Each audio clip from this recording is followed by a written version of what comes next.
Hello, everybody, and welcome back to Coffin Talk Interviews with the Living, a weekly podcast that explores how our views on death affect the way we live our life. I am your host, Mike Oppenheim, and this is the quick intro to the episode. I just interviewed my newest friend. His name is Russell McOrmond, and I love the guy. He's awesome. We met through weird circumstances because I'm not an avid internet user, but we had a mutual acquaintance. We ended up being on his podcast together, and I just really liked him and his energy, and we started talking and sending emails back. He helped me with some of the grief I've been going through with people dying and then going through death phase around me.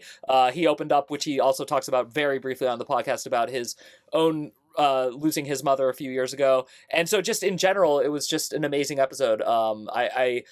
I felt the heartfelt connection that I'm always looking for, and sometimes I get it with strangers, but to have it with a friend who's helped me this much, and I just hope this episode is helpful for people because he talks about three subjects among many, but we basically focus on three subjects, and I think he answers questions about all of them with grace, eloquence, and also a sense of humility that I wish more people could learn from, at least in the societies and cultures that I'm a part of, because that's the chief attribute that I just want to try to show on my show, is that by asking people, what do you think happens when you die, it opens up a vulnerable spot in most of us, and it lets us see that we're all kind of going through the same thing of giving an effort to this thing we called life while also not really being certain about it. And into that, there's a fragility that can help us come together. It shouldn't be dividing us. So I was always shocked when I was a child that religion divided so many people. And then I learned that it's the institutes of religion. It's not the actual expression of God or the love of God. So if you meet someone and they say, oh, no, he's a good Christian, that's a weird statement. How about he's a good person? She's a good person. They are a good person. We don't need to say for this race, for this group. And so I hope today's podcast helps some of you who wrestle with the same feelings when you're out in society and you're trying to be pleasant and talk to people. Because we live in a weird world where people are very aggressive, and a lot of us just have questions. We don't have answers. We don't expect an omniscient answer, but we just want to get to know each other better. And I think Russell and I's conversation today is exactly that. It's two people getting to know each other better. Among the subjects we talk about his recent, in his 50s, diagnosis of autism, how that's changed his life. We talk about his career in IT and systems and computers, and then how he's applied systematic thinking to the systems approach to critical theory, and how that's descended into discussions about race and gender and all the other dynamics that we wrestle with, because I think he and I have a lot to give audiences because of the way we talk to each other. And also, he just makes me laugh a lot, and I don't mean because he's silly. I mean that he expresses joy in his discoveries of things, and he's just a lifelong learner, and it's really cool to meet someone and know someone like that. So I hope you enjoy this very special episode of Coffin Talk with Russell McOrmond. As always, the best way to support us is just to head over to mikeup.com and sign up for free. You can also subscribe to this YouTube page for free, and I can stop saying for free because I have a feeling that's annoying, because I have a little daughter and she does stuff like that and it starts annoying me. So you can do it for free. Hi, everybody, and welcome back to Coffin Talk Interviews with the Living, a weekly podcast that explores how our views on death affect the way we live our life. This week, our guest, I'm going to give him a heartfelt introduction as opposed to reading his bio, because I've gotten to know him quite well. His name is Russell McOrmond, and he lives in the fine country of Canada. We might get into that later. But when I first discovered him, he was just a guy on the internet, and then he became an acquaintance through our mutual friend, Jesse Hirsch, who has now gotten me, I think, 4 total ins for great podcasts. So thank you again, Jesse, if you're listening. And but now I'm heartfelt, really happy to consider you a good friend of mine, to consider him a good friend of mine if you're listening, because I'm looking at him on screen. And he's a wonderful man with a giant big heart, and I feel bad because one of the reasons I know he has a big heart is because he writes about the process of actually being able to open up to that and express himself.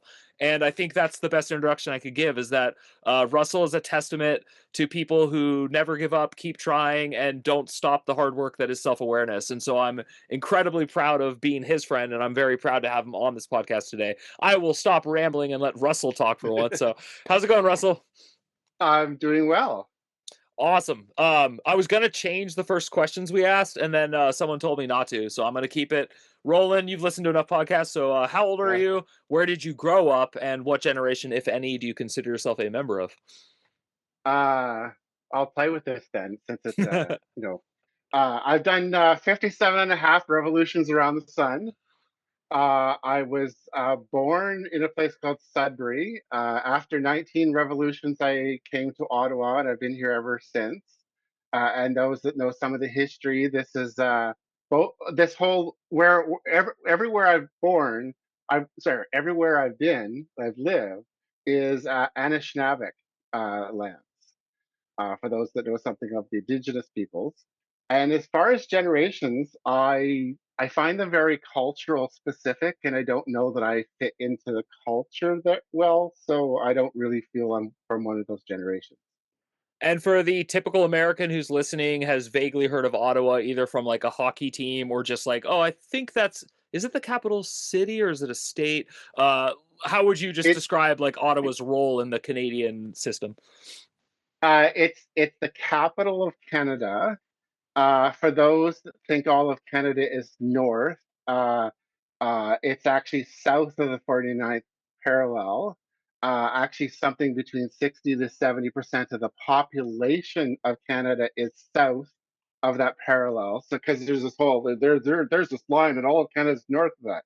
Well, actually, most Canadians are south of that, even though most of the land is north of that. But yeah, it's the capital now. It hasn't always been the capital. The capital has moved around, but it's been here for a very long time. It's been here my entire life. And because you brought up the indigenous people of the land you currently are living on, I think that's a good segue to start there because I care a lot about indigenous people and indigenous rights, but I also uh don't care about just that as a blanket statement, and I'm sure you're going to understand what I mean by this. But Yeah. I, as a young child, I was taught about the honorable Native American tribes, and I like developed somewhat of a, like a worshiping sense of them. And then as I got older and read enough books, I realized like these are not people to be worshipped so much as respected and understood. So that's my take. I'm not assuming that's yours, but can you explain your evolution into understanding the indigenous cultures of where you live? Oh, so part of the evolution is admitting that it's very recent. I spent most of my life having absolutely no clue. The history version of history of Canadian history I was given was pretty much a very filtered version of the southern part of Ontario and Quebec. Like it really didn't talk about the expansion. It didn't talk about the different colonies. So for instance, um, when my parents were born, the what's now called the province of Newfoundland was still the Dominion of Newfoundland. It wasn't part of Canada. So the bits and pieces of Canada, and for instance, Alberta and Saskatchewan were imposed not by the British and not as British colonies, but by Canada itself. It just, drew some lines and said, oh, this is going to be Alberta and this is going to be Saskatchewan, and we're going to use a colonial government for that. And that was in 1905. So again, these are all rather recent expansions and recent changes. And I had no clue. I had no real clue about the peoples around where I've lived, nor did I know that there's so much diversity. I mean, it is a large continent, it should be expected. Like if someone said that a British person, a French person, and a Russian person were identical, uh, people would say, oh, of course they're not. They're totally, totally different. Well, actually, there's as much, if not more, diversity on this continent. And learning about that was embarrassing in a way, but it's not really. It wasn't that I couldn't have learned if I knew where to look, but I didn't know that there was something I didn't know. And Wow. so all of this learning is actually, so just prior to the lockdowns with COVID, there Mhm. was a protest going on in solidarity with the Wet'suwet'en, which are on the west coast, very very different peoples than where I am, more on the eastern, Mhm. central eastern Great Lakes area. Let's just say Great Lakes. Um, and there was a protest in solidarity with them, and they were saying shut down Canada, and I'm like, what could that possibly mean? And I started. Um, well, actually, then COVID lockdowns started, and people started talking about the China virus, Hmm. and then there was the Black Lives Matter protests, and those three things together made me realize that there's obviously something I don't know and understand, and I did deep dives into it. And we may talk later about. So I'm autistic, so the word deep dive, like when I say I'm interested in a topic, it's not quite like an average person's interest when people say something's their favorite. My idea of something being my favorite at a time is a bit deeper than the average. So yes, I when I say I did a deep dive, I mean I took courses, Yeah. I read many books. I started subscribing to podcasts. There's actually a radio show out of Niagara. They call me President Russell because I've been a fan that interacts with the SNS, and I interact with um, and it's one dish, one mic, which is based on the one dish, one spoon treaty, which is Hmm. the treaty uh, around the Niagara, and that essentially says we're sharing this, so it's one dish and use one spoon, and it's like, yeah, we're supposed to be sharing. And it's actually the treaty that's the basis of a lot of the it's supposed to be the basis for the British involvement on this continent. Like, they're supposed to be sharing land, not Hmm. claiming exclusivity. So this pod podcast radio show is using that, a play on words on Well, so I don't want to confuse because I do want to get into that. Okay. autism and I do want like Yeah. neurodivergency. I want to get into that subject with you for sure. Because I think it's an important one and I love the way you talk about it. And similarly to how your interest was piqued by Black Lives Matter and Indigenous rights and all that during COVID, my interest in neurodivergency is starting to peak. So it's like an interesting thing where like each of us in our lives are trying to understand something that not only wasn't even on my radar, but even if it was on my radar, there was no way to understand it when I was younger. I mean, which again, we'll get into this later. Yeah. Yeah. But back to this one topic. Uh, what do you think it would take for the average person to get the same interest in taking a deep dive? So forget the deep dive part, but just like why? Because I think a lot of people uh who like to paint with a broad brush would say white men over 40 don't care and they're never gonna care and we can just like forget about reaching them. Clearly you are utter evidence of the opposite of that, so I'm just curious like what you would say.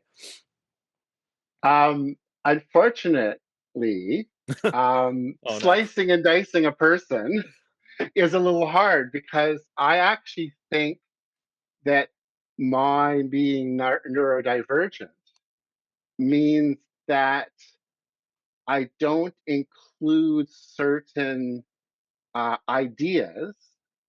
So I separate identity from ideas, Mm, which is very different than this culture that assumes that only people exist. And so if you question an idea, you're therefore questioning and challenging the person. So there's a lot of ideas that are not part of my identity. So I can question them without feeling like, I can say, oh, I was embarrassed not to know, but I'm not going to go and say, um, racism is so embedded into Canada that opposition to racism means opposition to Canada, and I'm a proud Canadian, so therefore I'm never going to go there, mhm. which is actually, in my experience, most people are uncomfortable questioning various ideas and institutions that they have included in their identity. And because, and again, I had no idea why, my finally accepting autism actually happened after my deep dive Oh wow, I actually didn't know into that. into anti-racism, Okay. and it was actually very helpful that the order happened that way, um, because um, maybe we'll get into this later. Yeah, actually, I want to ask Right you a away. really Oh, okay. direct question, just because I think that term even affects so many people differently. Because I don't think it's like if I said someone's bringing bread to dinner, no one's gonna be like, well, what do they mean by bread? But when you say anti-racism, I think that Yeah. that buzzes in people's ears, and a lot of people like want to understand it but don't. So, how when you use the word, how are you defining that? So it, it's another one of these things. There's a language problem. So the only Yeah. human language I know is English, and um, English is very individualistic. And to understand racism, you have to actually move away from individuals entirely because it's more of a systemic thing. Okay. Now, I didn't have a language for this. Hmm. I couldn't have described this, but as an IT person, and that was one of my earlier special interests was computers, and Hmm. I did deep dive. I've designed computers, built computers, repaired computers, programmed computers, networked computers, etc., etc. The whole range. If it was digital, I was involved. And I had the one of the reasons I was good at that is I put things into a system. I see everything as interconnected with all else. I don't just see these little isolated things. And so it turns out that there's um, systems theory, which is to apply that type of systems thinking to social sciences. Um, you might have heard critical theory from Marxist theory. Well, critical theory is a subset of systems theory, and critical race theory is a subset of systems theory. So these things automatically made sense to me. Oh, okay. And one of the problems, and it does link into the autism thing because the biggest thing for me about learning about autism isn't learning about me, it's learning about not autism, as in Wow. learning why it is other people, like people would say, yeah, yeah, yeah, this is interesting. Okay, so what courses did you take? How many textbooks did you read? What do you mean by you think it's interesting? You mean you looked at the Wikipedia page and that's what you call interesting? Um, so, so with anti-racism, if you think in terms of individuals, then you're going to think, okay, well, what we're talking about is people that are rude to each other. Mm. Because unfortunately, in an individualistic culture, if you don't see the systems and you only see the people, you're going to sit there and say, well, racism is those rude people. And rudeness and racism are entirely unrelated things, even though that's the surface. It's like you have an iceberg, but actually, we're talking about a couple of flakes of snow on the top of the iceberg, and we're not actually talking at all about the actual iceberg that is Oh, love that. under the surface of the water. That's cool. Yeah. Um, and it's systemic. It's Hmm. it's it's so built in. I mean, unfortunately, those who say, "Well, if you're anti-racist, you're anti-American or anti-Canadian," well, technically, that's true because the system called Canada. I don't think of it as a group of people or a place. The system of United States, again, I don't think of it as a group of people or a place. So if I'm being critical of Canada or the US, I'm not being critical of Canadians or Americans. But those systems are based on a belief that ideas and thoughts and people that come from Western Europe, those ideas are superior.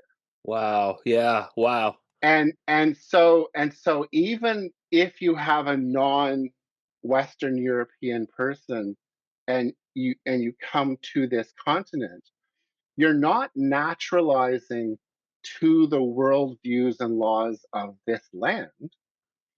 You're naturalizing to the worldviews and laws that originated from the unique history of Western Europe.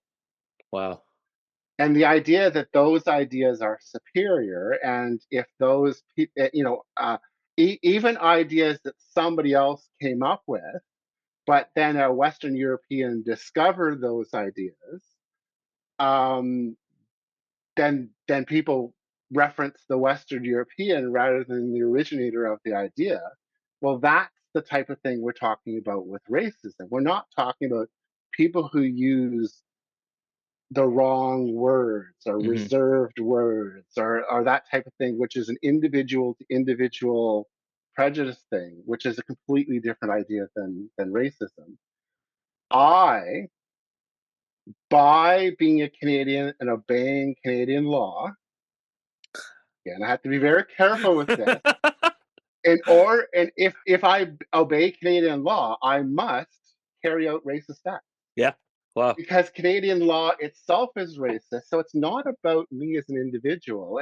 But there is this whole call out culture. It's like, oh, you're bad because you did X, and you're good because you didn't do X. It's like, no, like in order to just obey Canadian law, you have to carry out racist activities. It's So not on you as an individual. So really, and forgive me if I'm wrong, because I'm actually just asking Okay. this, but I think something just clicked. So in theory, then, because we're not calling individuals racist, but we are calling individuals who abide by the laws abiding by the laws of a racist system. So ergo, any person of any color in a position of authority in a country like America or Britain is helping to carry out racism, even if they think they're doing the opposite. And things can be internalized. So one of the authors I like is Ibram X. Kendi. Yeah. And in his books, I read the larger one, Stamped from the Beginning. I read that one first. But if you don't want thicker textbook style things, How to Be Anti-Racist is, and there's even children's versions of it that have been made Yeah, with I've seen much this. simpler languages. But one of the things that he talks about is internalized anti-Black racism. Hmm. That you can be a Black person and have internalized racist ideas about yourself and your own people. Hmm. Yeah. That again, it's not about this person does it to that person. It's a way of thinking, a cultural societal thing that impacts everybody. But because like race is a social hierarchy, Hmm. it's a social construct. First of all, it's Yeah. it's not biological. I mean, I Absolutely, mean, yeah. I know people have tried to say, well, there's this thing called eugenics, which is an attempt to try to take this social construct and suggest there's a biological basis to it. No, it's a social construct that creates a social hierarchy. But just because you're at the top of the social hierarchy doesn't mean that you're the one that's doing it Mhm. to someone who's lower in the social hierarchy. It's the culture that is doing it. Yeah. Okay, So so yes, sorry. individuals, and that's where so Ibram X. Kendi's. I just want to end on Yeah, this yeah. No, piece. no, no, yeah. Ibram X. Kendi specifically talks about how talking about someone being racist or not racist makes no sense. So um, you really need to be thinking of, are you anti-racist? Because being not racist in a racist society doesn't actually have any meaning. Yeah. Because again, in order to obey the laws of the government, not the laws of the land, again, because that's part of the racist structure of these governments, is it's not the laws of the land. It's the laws that came from a foreign land and was imposed on top. Um, but it's not enough to say that you're not racist or not rude, is what people usually mean. You have to be anti-racist. You have to be trying to dismantle those systems so that the systems are no longer racist. I love all that and I appreciate all that. And I would keep talking about this, but I do think I want to contain us to a few subjects so people can see the depth of your personality and all that you're into. And I mean that as a true compliment because I could stay on the subject forever. I will say one thing. I normally reserve all my opinions for my essays and the blogs I write, and I don't say them really on the show. I will say the following because I think it needs to be said repeatedly. Race is a social construct. I believe that to the core of my being, and I'm always horrified when people try to say anything to even slightly dismantle that. It is the most it is the first step, in my opinion, of anti-racism is just to at least get that out there. So I will say that on this platform that is growing and has more listeners. It's a foolish, weird notion. It sounds like a kid on a playground. It's just ridiculous at this point. So let's segue into, let's do death and dying, and then let's return to autism. Let's do it in that order. So at least we'll hit the three chief subjects I intended to hit today. So you can apply anything you want from the other two subjects into your answer, but obviously just the basic question. I'm not going to tailor it at all for you. Just what do you think happens when you die? Hey everyone, if you're a fan of the show, please head over to mikeyop.com and click the subscribe button. It's the best way to support us, and it's free. That's MIKEYOPP.com. Thanks. Hopefully we're not too tight for time, because I like to situate myself. So don't rush, please. Yeah, don't rush. I was born into a Christian family in a Christian country. I mean, Canada, as much as Canada claims to be secular, it's Christian. Mm-hmm. So that's where I started, and it never really made sense to me, but I tried so hard to fit into believing what pretty much everyone around me believed. And so, like, essentially what happens when you die? Well, you're going to go to heaven, you're going to go to hell. There's, this type of thing. Later on in my teens and my 20s, I used to say, well, I'm spiritual but not religious. And I would actually reference Star Wars, because I talk about, and by that I mean episode 4, 5, 6. Let's be clear that okay, forget about this midi-chlorian stuff, but the way it was originally explained, that there's this energy, it surrounds us, it binds us, and that was my feeling on what is life, and then therefore what is death, is that the energy remains even if you don't remain. Didn't really know about life after death. Later on, I started to get right down to the questioning about individualism itself. And so my current belief is that there's this energy. So think of it like, say, water. Mm-hmm. We're up in a cloud. A very specific configuration of water droplets comes together and falls. During the fall, that's me. Oh, cool. There wasn't a me in the cloud. There was water. There's a me, and then it hits the ground. It becomes part of other life. It becomes part of a lake. It becomes part of a river. But that specific configuration of water that was falling is no longer that specific configuration. So the concept of me, I do describe. I have this meat sack, because I'm well aware that the way I think and what I look like, whether we're talking about gender or any of those types of things, what's in my head and what's presented are not the same. So, but I don't believe in duality. It's not just mind body. I think there's mind, and meat sack. Mm-hmm. Yeah. But that specific creation, specific configuration only exists during that time. And so I don't actually ask the question about what was I before I was born, and what will I be after I die. Yeah. The I part just doesn't make sense to me anymore. Wow. I would like to steal that answer and give it myself. I think that was actually like brilliant, because I think the thing I most wrestle with is exactly that like I so know that this is it. This Mike guy, this is his run. He's like running, and then just that's it. And it's like, it doesn't terrify me. Sometimes it actually comforts me. Sometimes it's a great relief to know that I only have to run for so long. But it's the part about before that really I get hung up on. So even though the show is all about what do you think happens after, I actually secretly really just wonder about before.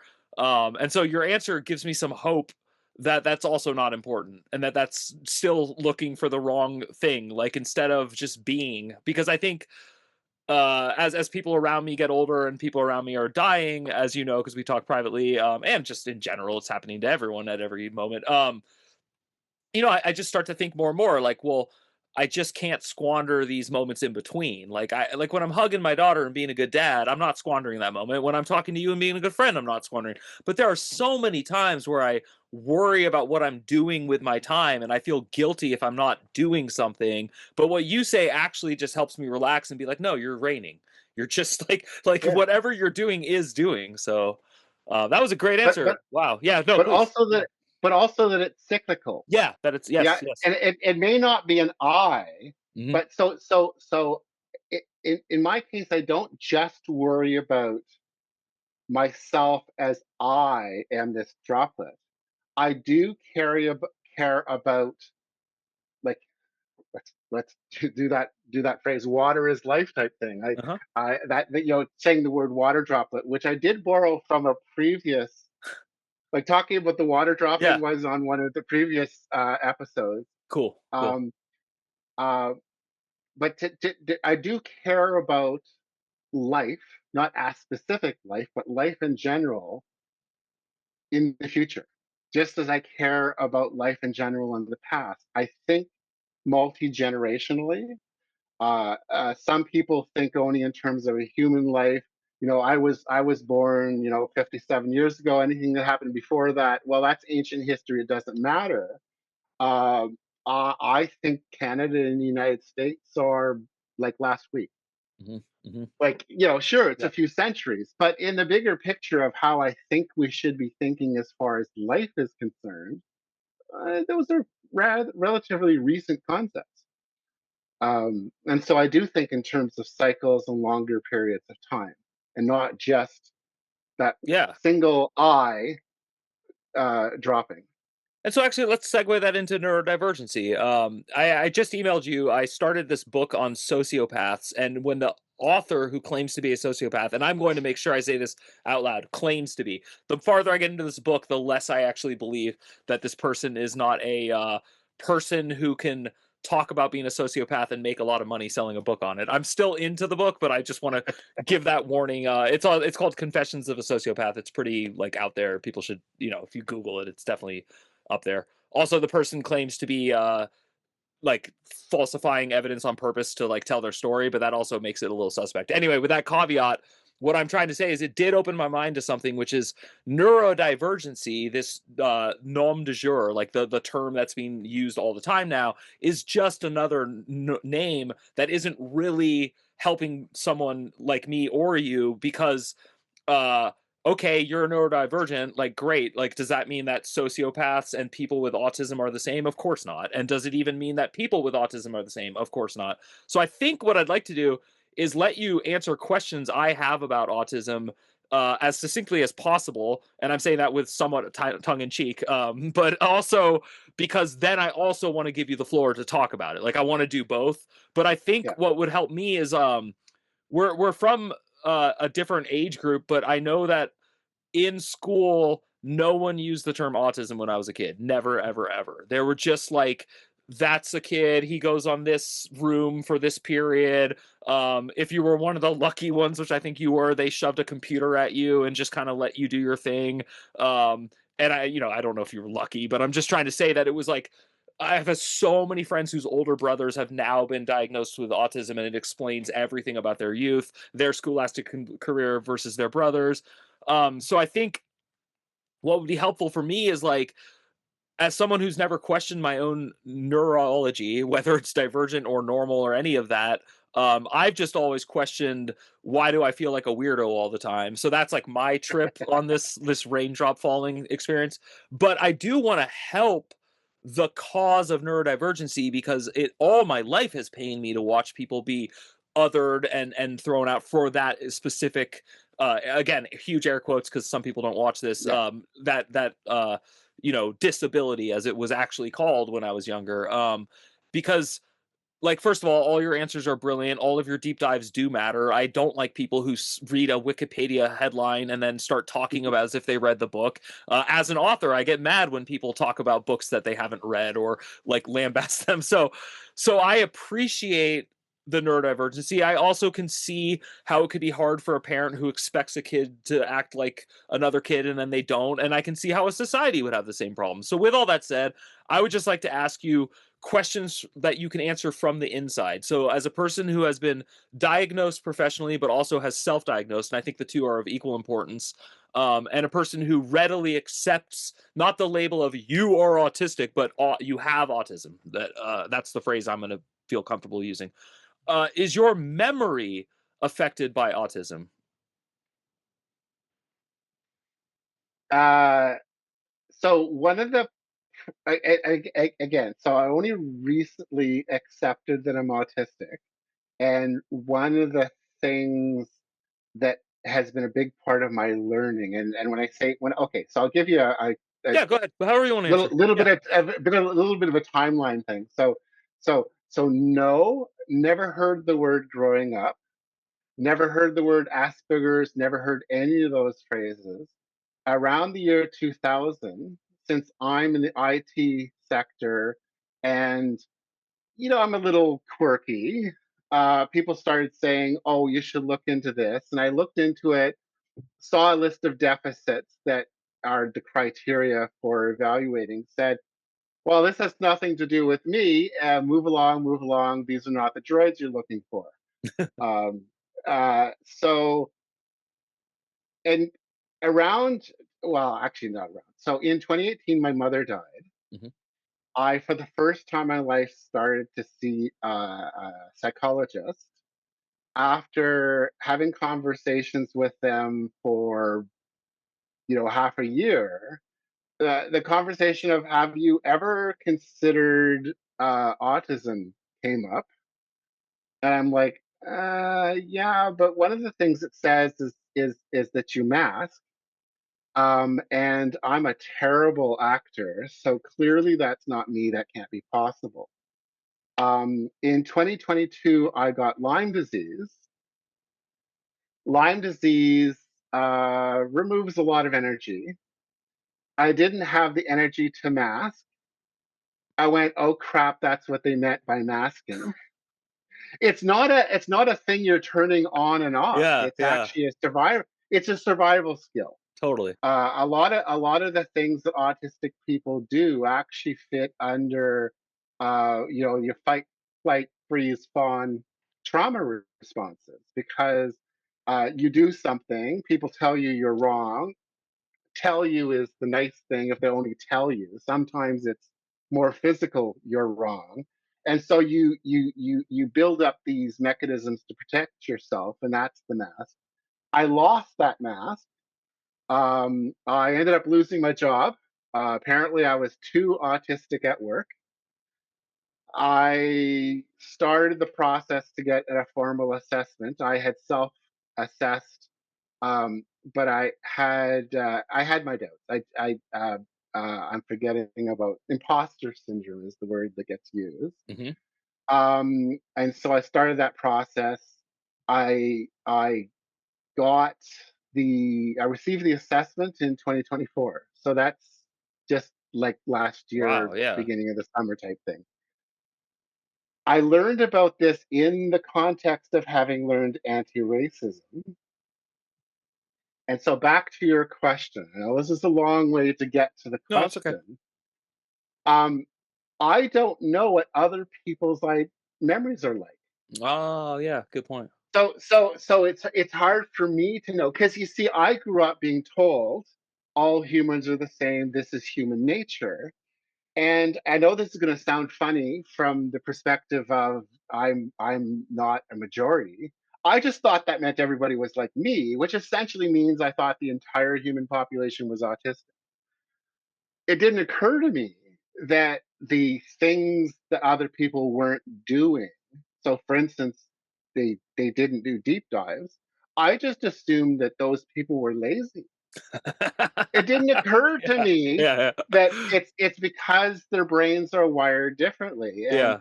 And I've always been horrible at small talk, and it's like again, I just thought, well, these people are weird that they want to talk about the weather.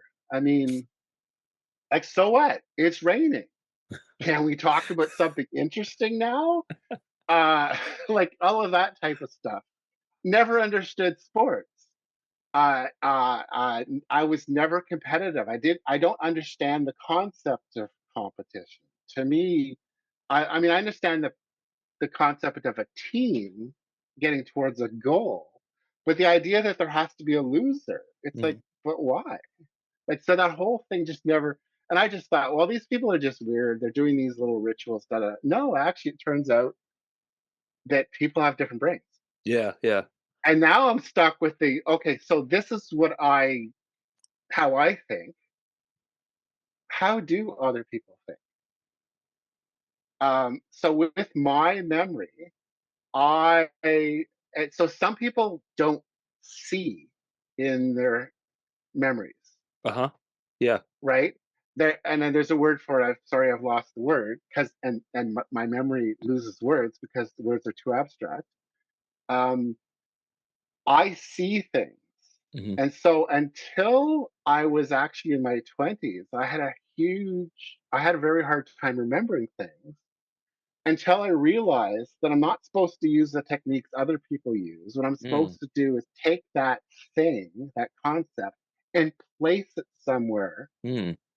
in a physical space, a relational space within my mind. And then now I can follow the relations to get to that memory, whereas I couldn't find memories before that. So I have to visualize things that people now talk about mind palaces and all that type Yeah. of stuff.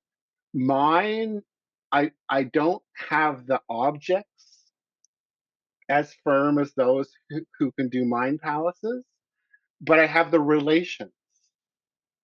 And so I don't have as clear of a picture of the object, but I do have a clear picture of, where I was, what I was smelling, all of those things while that idea came. Like I can recall listening to podcasts and remember exactly which street in Montreal I was on when that was said, because all of that is in a place. Well, this And now that I put things in places, I can remember them. that's hilarious because I asked you what I thought was going to be a quick question, not just like thinking it would be, and instead your answer actually answered like five or six of the other questions I had. But it was good. It was actually like Okay. really helpful. So I think what I'm gonna I'm not gonna end the discussion here, but I think what I'm gonna say in relationship to all of what you've just said is so it really seems to me like every person is either thinking everyone thinks exactly like them or thinking no one thinks exactly like them or something in between. And that probably is the solution to all of the air quote problems about all of this is that so because again my issue and this is a question. My issue Okay. is okay, so like, is it a bell curve thing? Like, are we calling normal just like the bell curve? Because even within the curve, you got people like me who definitely think other people thought like them until I started writing blogs and hearing like, people say no, or literally just having unsubscriptions. Like, just all that stuff is like helpful and abrasive, but, mostly helpful for me to figure that out. So, how would you tackle the opposite issue, which is explaining like is normal a good thing? Should we have that word with neurology? Okay, I'm not, just within this one subject, or should we just abolish that and instead try to just have a more holistic approach? So this goes back into linking these things together because to Cool. me it's Yeah, all yeah. relational. This is probably the Um, last question, so knock yourself out. okay, Yeah. okay. So because I learned about anti-racism before neurodiversity, which is the more broader term that's used, I recognized patterns. And so there are specific cultures that want to create a ranking of people and to essentially say, okay, so these people are the center and everybody else diverges from the ideal human in some way. And whether we're talking about racism, sexism, uh, and gender diversity, because sexism and the gender binary are quite tied. Once you get rid of the gender binary, you actually get rid of sexism. Neurodivergences, all of these things are ways in which people are put into a hierarchy and how much they diverge from the idealized human. Now, that's a specific culture that does that. So the question of should there be this concept of normal? The question, I would actually flip it Mhm. and essentially answer the same question, which is why do we need a concept of abnormal? Why do we need to put everybody onto a hierarchy and declare this as better than that?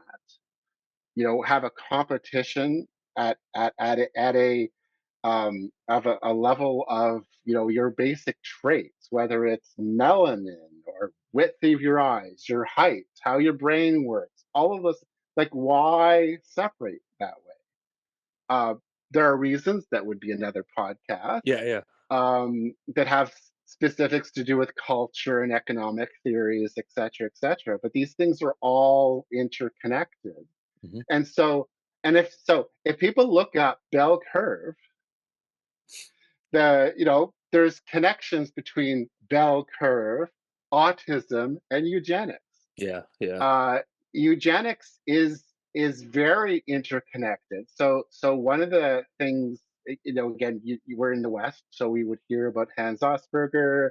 We would hear about the sorting that was done during Nazi Germany, and here are useful divergent people, and here are people to essentially be killed. Because there wasn't just one group of different people that were put into the camps and put into the gas chambers. There was lots of different differences that were How special. handled that way. Yeah. How special! Um, But those are not the only thing the Germans added was efficiency. Those are ideas that actually came yeah. from the Americas, Yeah. specifically British North America, United States and Canada, and England. Mhm. That's where those ideas of eugenics really came from. Um, but that's essentially the idea that if you're not this idealized, if you're different, well, it's a societal change to move away from generating these hierarchies and recognizing that people should be allowed to be different, to not assume that someone thinks identical. Communication would be so much easier if there wasn't all these assumptions. Like, one of the hard things for me communicating with other people is there's a lot of hidden assumptions built into what's said, and B, people get offended if you ask clarifying questions because Yeah. they assume that if you're asking for clarity, or if they assume that if you're asking questions, you're challenging them, you're starting a debate. People assume that I'm a contrarian. I'm always wanting to debate. I'm always wanting to win. Well, actually, I hate competition. I'm not trying to win. I'm actually just trying to understand what you're thinking, because there's a lot of cultural assumptions which just don't cross. Like, I think you talked in a previous episode about, do you look straight in the eyes? Do you look down? Yeah. Do you do this as a greeting? Exactly how are the greeting? Is it a kiss on the two sides? All of that's so arbitrary and cultural specific. It's very hard to keep track of all of that. But most people don't bother because they just assume everyone's like them. Mhm. It's all humans interact the same way. It's like, no, actually, if you ask clarifying questions, check to see, if the person wants a hug or not, a culture of consent, all of those types of things. So, idealized world is you wouldn't have this concept of norm because there wouldn't be a concept of abnormal. I loved all your answers. I love everything you said.